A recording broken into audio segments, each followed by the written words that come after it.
श्री यमुना जो हैं, इनको साक्षात ठाकुर जी के स्वरूप में ही पूजो जाए।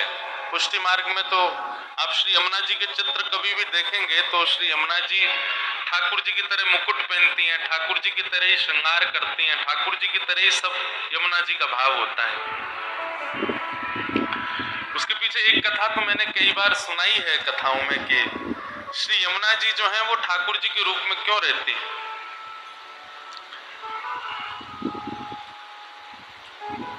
सब लोग सावधानी से सुनो। ठाकुर जी ने किशोरी जी को मान दिया, विस्तार में वो लीला नहीं सुनाऊंगा पर सूक्ष्म में कहूं।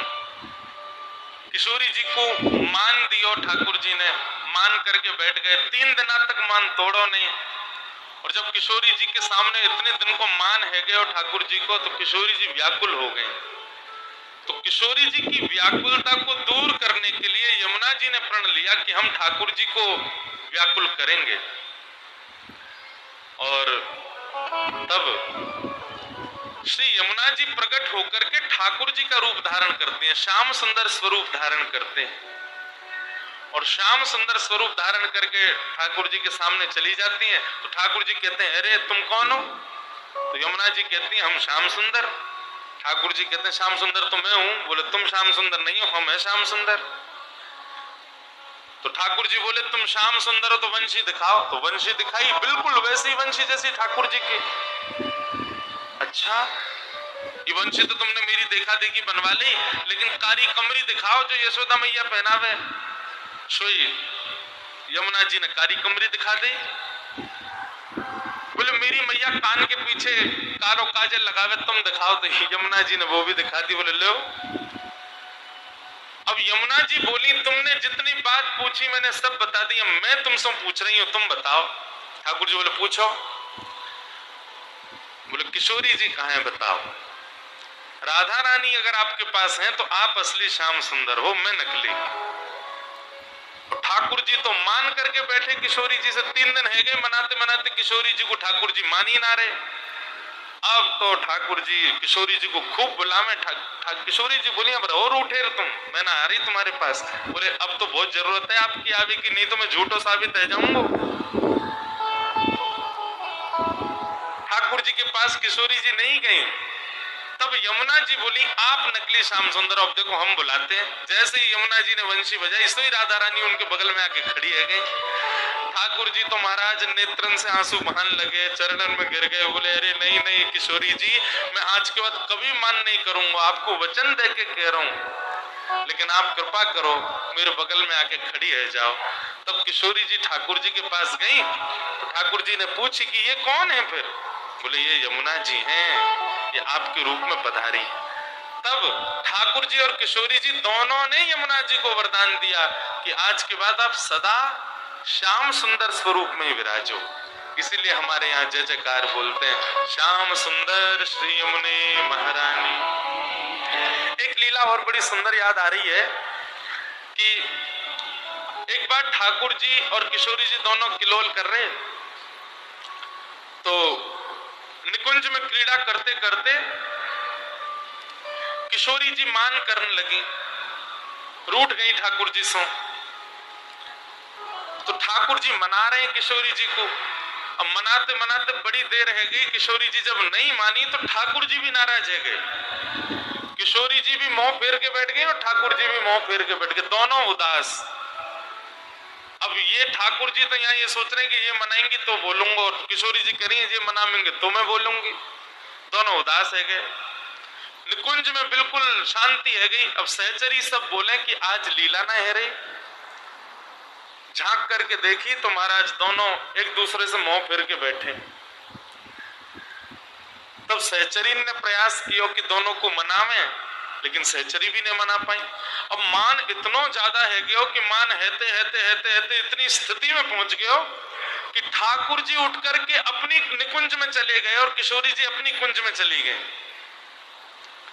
इतना ज्यादा मान बढ़ गयो कि महाराज सब सहचरियां तो व्याकुल है गई, अब कहा होएगा। ठाकुर जी भी चले गए, किशोरी जी भी चली गई, अब लीला कैसे होगी? वहां सब सहचरियां, सब सखियां किशोरी जी से कह रही हैं, हे श्यामाजू आप मान जाओ ना। बोले मैं क्यों मान जाऊं, उनकी गलती है, उनने ऐसो ऐसो क्यों कियो, वो आवेंगे आकर के मनावेंगे, क्षमा मांगेंगे तो मैं मानूंगी। और वहां यमुना आदि सखियां सब ठाकुर जी को मना रही हैं कि आप मान जाओ ना, ऐसे मान मत करो। बोले मैं रोज ही मना तो रहूं, अरे इनको ये नेक में नाराज है जाए श्यामाजू, मैं नेक कछु करता हूं, नेक गड़बड़ी मेरे में है जाए, सोई ऐसी नाराज है कि मुंह फुला के बैठ जाए। मैं नहीं मना रहा, मैं रोज रोज मनावे को ठेका थोड़ी ले रखो, नाराज हुए तो हो जाए, मैं ना जा रहा हूं मनावे। सब सखियां व्याकुल हो गई, अब क्या होगा। ये दोनों युगल तो मान करके बैठे। तब सहचरियां सब इकट्ठी हुई और सबने आपस में चर्चा करी। बोले अब कहा करें भैया, दोनों उनको मान कैसे दूर होएगा। बोले वहां ठाकुर जी कह रहे हैं वो मनावे आएंगे तो मानूंगा, और वहां किशोरी जी कह रही है वो मनावे आएंगे तो मैं मानूंगी, और दोनों ही मानवे को तैयार नहीं है जावे को। तो तब यहां ठाकुर जी के सहचरियों ने, ठाकुर जी की जो सखियां हैं, ठाकुर जी की जो सहचरियां, उनमें यमुना जी प्रधान है। तो ठाकुर जी की सब सहचरियों में यमुना जी ने कही, बोले ठाकुर जी तो जाएंगे नहीं, पर किशोरी जी को तो मनानो है। तो एक काम करूं, मैं ठाकुर जी को रूप धारण करके जाऊं, मैं किशोरी जी को मनाऊंगी। कहीं एक क्षण के लिए सही, मान जैसे ही किशोरी जी को टूटेगो फिर तो हम चरण पकड़ लेंगे, अब मान टूट गया, अब मान मत करियो, चलो निकुंज में। और ठीक ऐसी ही भावना किशोरी जी की सहचरी कर रही है। वहां ललिता जी राधा रानी जैसी दिखती है। तो ललिता जी बोली राधा रानी तो जाना रही मनावे, एक काम करूं मैं ही किशोरी जी को रूप धारण करके जाऊं, मैं ठाकुर जी को मना लूं, शायद ठाकुर जी मान जाए। अब दोनों मान करके बैठे और या भावना में बैठे, वो आएंगे तो मैं मानूंगी, वहां वो सोच रहे वो आएंगे तो मैं मानूंगा। यहाँ ठाकुर जी के कुंज से श्री यमुना जी ठाकुर जी को रूप धारण करके निकली और मुकुट धारण करके पीतांबरी पहन, बिल्कुल कोई कह ही ना सके अलग, एक जैसे लगे बिल्कुल। यहाँ से ठाकुर जी निकले और वहां से किशोरी जी निकसी। भावना तो यह है कि ठाकुर जी के रूप में यमुना जी जाके मनामेंगी, और यहाँ ललिता जी किशोरी जी के रूप में जाके ठाकुर जी को मनामेंगी। लेकिन जैसे ठाकुर जी कुंज से निकले तो वहां सब राधा रानी की सहचरियां सब दौड़ी दौड़ी गई, अरे श्यामाजू देखो तो सही कौन आ रहे हैं। बोले कौन आ रहे हैं, बोले श्याम सुंदर आ रहे हैं, आपको मनावे आ रहे हैं। और किशोरी जी पहले तो नाक फुला के बैठी है, यूं करी हूं मनावे आवेंगे तो उठूंगी। और जैसे ही पता चली श्याम सुंदर आ रहे हैं तो किशोरी जी को तो हृदय विकंपित है गया। अरे वो काय को श्रमित है रहे, उनको कौन ने कह दी जाके, अरे वो काय को चल करके आ रहे हैं, उनको मना करो, अरे उनको रोको, वो श्रमित नहीं हो, मैं चली जाऊंगी, मैं अभी उनसे जाके मिल लूंगी। जैसे ही पता चली ठाकुर जी आ रहे हैं, किशोरी जी मान तो सब भूल गई। विशाखा आदि सहचरियां बोली इतना ही गुस्सा हो बस, पता चली कि ठाकुर जी मिलवे आ रहे हैं, इतने में तो गुस्सा खत्म है क्यों। किशोरी जी चल रही ठाकुर जी से मिलने के लिए, और वहां ठाकुर जी उनकी सहचर, अरे ठाकुर जी देखो किशोरी जी आपसे मिलवे आ रहे हैं। अरे वो क्यों इतनी श्रमित दे रही है, वो क्यों आ रही है, अरे वो मान भी रहे ना, मेरो काम है मनानो, वो कई को आ रही है मनावे। अरे राम राम, आज तो बहुत बड़ा अपराध है क्यों, बताओ श्री जी को चल के मेरे पास आना पड़ रहा, अरे जल्दी व्यवस्था करो, अब मैं जाऊंगा बीच रास्ता में उनको रोकूं, इतने तापड़ो पड़ रहा, ऐसी गर्मी पड़ रही है, श्यामा जो कोमल चरणन से चल के मेरी कुंज में आवेंगी, ये मैं कैसे सहन कर सकूं। यहां से ठाकुर जी दौड़े हैं, अब बीच में वहां से चली है यमुना ललिता जी किशोरी जी के रूप में, और यहाँ से चली है यमुना जी ठाकुर जी के रूप में, पर दोनों की आवे की सुध पा करके असली श्याम सुंदर और असली किशोरी जी भी चल रहे हैं। और बीच रास्ता में जब मिलन भयो तो का भयो, दो किशोरी जी और दो ठाकुर जी। किशोरी जी सामने देखे, बोले ये क्या हो रहा है, और यहाँ ठाकुर जी कहे श्यामाजू ये कैसी लीला। तब दोनों उनके चरणन में श्री ललिता जी और यमुना जी दोनों ने जब दंडवत प्रणाम करी तब दोनों पीछे को हटे। अरे ये क्या हेरो है? बोले आप दोनों तो मान छोड़ नहीं रहे हैं। वो कह रही है कि मनावे आमेंगे तो मैं मानूंगी, और आप कह रहे हैं कि वो मनावे आमेंगे तो आप मानोगे। अब वो दोनों ही उठने को तैयार नहीं थे, इसलिए हम दोनों ने श्रृंगार किया, और श्रृंगार करके आपको मनावे के काजे यमुना जी आ रही और ठाकुर जी को मनावे के काजे ललिता जी आ रही। हमारो भाव पूर्ण भयो, और दोनों की आज प्रेम की पतो चल गई। कितनों रूठ जाओ, इतना पतो चल जाए कि श्यामा जी आ रही है, ठाकुर जी रोक ना पावे, उठ के भाग देंगे। वहां किशोरी जी को पता चल जाए ठाकुर जी आ रहे हैं तो किशोरी जी भी उठ जाएं। हमारी आपसे बस एक प्रार्थना है, आप दोनों सदा युगल बने रहो, कभी इतना मान मत करो कि आपकी लीला भंग है जाए। और ठाकुर जी ने तुरंत किशोरी जी के गले में गलवैया डाल दियो, और किशोरी जी ने ठाकुर जी के गले में गलवैया रखी है। ठाकुर जी कह रहे हैं, हे श्यामाजू आप क्यों मान कर रही हो? बोले अब नहीं कर रही ना, मैं तो भूल गई कहा बात थी। ठाकुर जी ने वास्तव में वचन ले लियो, मैं आज वचन लेके कह रहे हूँ, आज के बाद हे श्यामाजू जब मैं कछु गलत करूं तो आप मान करियो, और आप कछु गलत करोगी तो मैं आपको बता दूंगा कि आपने कछु गलती करी है। श्यामाजू मेरी तरफ से मान कर लियो, आप गलती करो तो भी आप ही मान करियो, और मैं गलती करूं तो भी आप ही मान करियो, और आप गलती करो ना तो भी मेरे बट को आप ही मान कर लियो, मैं ही मना लूंगा आपको। मैं मान नहीं करूंगा क्योंकि मेरे मान करवे से आपको श्रम है जाएगा। आहा, ठाकुर जी ऐसे श्यामाजू को निरंतर आनंद करावे। ऐसे सुंदर सुंदर भाव है हमारे ब्रज के कि उनसे निकरवे को मन ही ना करे। ऐसी श्री यमुना जी वो श्याम सुंदर के स्वरूप में रहती हैं, और ठाकुर जी और किशोरी जी की लीला में कभी कोई विच्छिन्न ना हो, कभी कोई भाव टूटे नहीं, वह को पूर्ण ध्यान श्री यमुना जी रखें।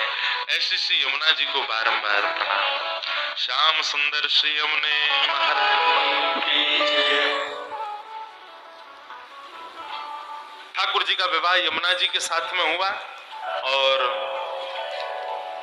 इस प्रकार भगवान के 8 प्रमुख ब्याह हुए। अष्ट पटरानियों के साथ विवाह के पश्चात भगवान के 16,100 ब्याह राजकुमारियों के साथ हुए। ये 16,100 राजकुमारियां जो हैं ये भौमासुर नाम के दैत्य के यहाँ बंदी थी। ठाकुर जी गए, जाकर के उनको वहां से मुक्त किया और उनके साथ में विवाह किया। 16,108 भगवान के विवाह हो गए। आगे भगवान की दिनचर्या बताई गई। ठाकुर जी की दिनचर्या कैसी है? प्रातः उठते ही ठाकुर जी सबसे पहले किशोरी जी का स्मरण करते हैं। बंधुओं, एक पंक्ति हमारे ब्रज में गाई जाती है, वो पंक्ति स्वयं ठाकुर जी गा रहे हैं किशोरी जी के लिए। हमारी इच्छा है, आज कथा का विराम है, श्री गोवर्धन नाथ जी के चरणों में बैठे हैं। श्री लाल जी नित्य सुबह उठकर के किशोरी जी को जिस भाव से प्रणाम करते हैं उसी भाव से हम भी किशोरी जी को प्रणाम करें। राधे राधे करुणामयी कृष्ण प्यारी, राधे राधे करुणामयी कृष्ण प्यारी। सब लोग गाना, भाव से गाना, उच्च स्वर में गाना, नेत्र बंद करके गाना। राधे राधे करुणामयी कृष्ण प्यारी, राधे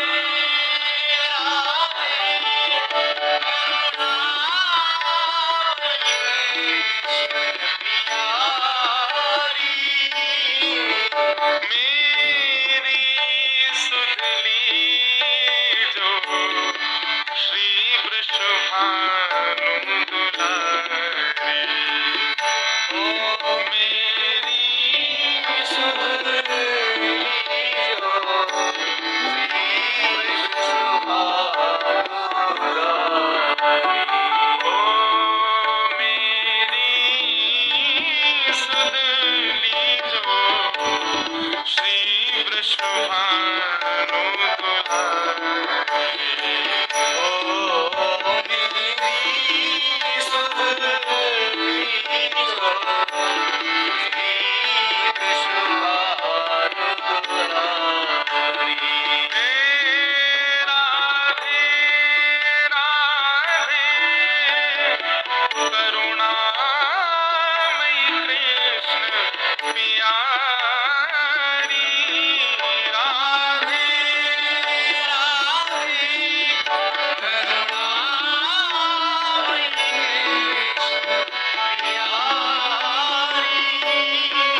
सुन